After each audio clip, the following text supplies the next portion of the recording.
शुवेंदु के ऊपर बहुत सारी जिम्मेदारियां हैं कि करके उनकी चुनौतियों पर भी हम चर्चा करेंगे, लेकिन एक चेहरा तो हमें नजर आ रहा है शुवेंदु अधिकारी का। यह भी तय है कि बाकी राज्यों में जो बीजेपी फॉर्मूला देती आई है दो डिप्टी का, वो पश्चिम बंगाल में होने नहीं जा रहा है। यानी कि ऐसे बड़े प्रदेश, ऐसे जटिल प्रदेश में बीजेपी नहीं चाहती कि कई सारे पावर सेंटर हो जाए, एक के हाथ में ही कमान रहे, तो वो शुवेंदु अधिकारी है।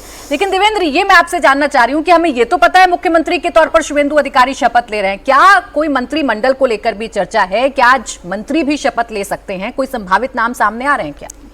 अभी जस्ट मैंने तुरंत पूछा फिर बीजेपी के किसी बड़े नेता से, और उन्होंने सिर्फ इतना स्माइली लिख के भेजा है कि इट्स सीक्रेट। अब आप अंदाजा लगाइए, किसी राज्य में ऐसा नहीं होता है कि अगर 2 घंटे बाद शपथ ग्रहण समारोह होना हो और अभी तक लिस्ट एक तो बताई नहीं जा रही है या पता भी नहीं चल रहा है। जैसे नेताओं को फ़ोन जाने शुरू हो जाते हैं ना, तो बहुत आसानी के साथ पता चल जाता है कि हाँ, यहाँ से ये मंत्री बन रहे हैं, ये मंत्री बन रहे हैं। बंगाल से भी अभी तक ये नाम सामने नहीं आ रहे हैं कि किन किन लोगों को फ़ोन चला गया है। ये गोपनीयता बहुत विचित्र है। और दूसरी चीज़ आप देखिए कि अगर अमित शाह क्योंकि वहाँ पे मौजूद है, उससे पहले का अमित शाह के सामने जो लिस्ट रखी गई थी वो जानकारी तो अपने पास है कि कौन कौन से नाम उनको दिए गए थे, लेकिन उनमें से किन नामों को उन्होंने मुहर लगाया इसकी जानकारी नहीं है, और वो एकदम गोपनीयता बरती जा रही है। और जब अमित शाह पर्यवेक्षक के तौर पर हों तो निश्चित लाजमी सी बात हो जाती है कि इन्फॉर्मेशन तभी आता है जब वो लोग चाहते हैं। हालांकि अजय जी, इससे पहले वो हरियाणा भी गए थे केंद्रीय पर्यवेक्षक के तौर पे, और हरियाणा में भी जब गए तो मोहनलाल यादव उनके साथ, मोहन यादव उनके साथ था जब हरियाणा में सीएम का चयन करना था। तो उनके जाने के पीछे मकसद यही रहता है कि जिस नाम का चयन किया जा रहा है उसके पीछे अपना फुल वेट दिखाएं कि ये व्यक्ति हैं जिसको पार्टी के टॉप लीडरशिप ने फैसला किया है इनको मुख्यमंत्री बनाने का। और उस वेट का मतलब ये है कि आगे उनका रोड जो है शासन चलाने का, गवर्नेंस चलाने का, वो एकदम स्मूथ रखा जाए, जो कि इस केस में एकदम से नजर आ रहा है कि शुवेंदु अधिकारी को फुल बैकिंग दिया जा रहा है मुख्यमंत्री के तौर पर। और ऐसे में आप तय मानिए कि जो मंत्रियों की सूची आएगी अब से थोड़ी देर के बाद, उनमें से शुवेंदु का से सबसे ज़्यादा होगा। मतलब शासन चलाने के लिए जिस तरह का वो समीकरण चाह रहे होंगे, उस समीकरण को सबसे ज़्यादा तवज्जो दी गई होगी।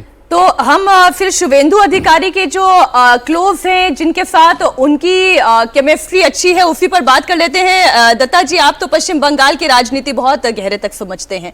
वो कौन कौन से नाम हो सकते हैं, वो कौन कौन से ऐसे चेहरे हैं जिनके साथ शुवेंदु अधिकारी की केमिस्ट्री बेहतर है? मीनाक्षी जी, आप ऐसा सवाल पूछ लिए जो ऑफिशियली मुझे बताना बहुत ही डिफिकल्ट है। देवेंद्र भाई ने अभी कहा है कि सीक्रेट, मैं इसके साथ एक और चीज जोड़ता हूं, it is secret, it is secret also.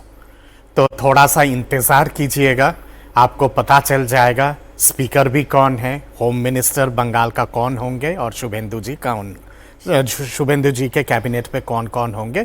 इतना ज़रूर कह सकता हूं कि महिलाओं की प्रतिनिधि अच्छे खासे तादाद पे होगी, और बहुत ही वरिष्ठ व्यक्ति शायद स्पीकर हो सकते हैं, और बाकी जो अलग अलग प्रांतों से अच्छा रिप्रेजेंटेशन ज़रूर मिलेगा। क्योंकि आज शपथ ग्रहण समारोह हो रहा है, बंगाल का ऐतिहासिक दिन है। तो हम लोग जब नवरात्रि का शुरुआत करते हैं महालय का, तो हम लोग जय जय हे महिषासुर मर्दिनी रंभकपर्दिनी शैलसुते करके शुरू करते हैं। तो ये शैलसुते जो है ये ममता दीदी के लिए है, और मेरा तो गुजारिश भी रहेगा ममता दीदी जी से कि आप जाइए ढाकेश्वरी, ढाका बांग्लादेश, और कुछ महीने के लिए जाके वहाँ से पश्चाताप कीजिएगा और प्रायश्चित कीजिएगा, शायद आपको सद्बुद्धि मिल जाए। देखिए, आज तो ममता दीदी को इनविटेशन भी है, अब वो आएंगी या नहीं आएंगी, आएंगी तो उनकी बॉडी लैंग्वेज कैसी होगी, इस पर सभी की निगाहें रहेंगी। क्योंकि जिस तरीके से तेवर उनके रहे हैं रिजल्ट आने के बाद, वो तेवर बता रहे हैं कि ममता बनर्जी कह रही है कि मैं हार तो मानूंगी नहीं। उन्होंने तो इस्तीफा देने से भी हालांकि इनकार कर दिया था। वो तो ये कह रही है बार बार कि उनकी नैतिक तौर पर जीत हुई है। रांची जी, कैसे आएंगे वो शपथ ग्रहण पे? क्योंकि अभी भी ट्विटर हैंडल से उन्होंने वो हटाया नहीं है, सीएम वेस्ट बंगाल। ममता दीदी तो सारेआम कह रही है कि इंटरनेशनल कोर्ट ऑफ जस्टिस पे जाएगी जस्टिस पाने के लिए।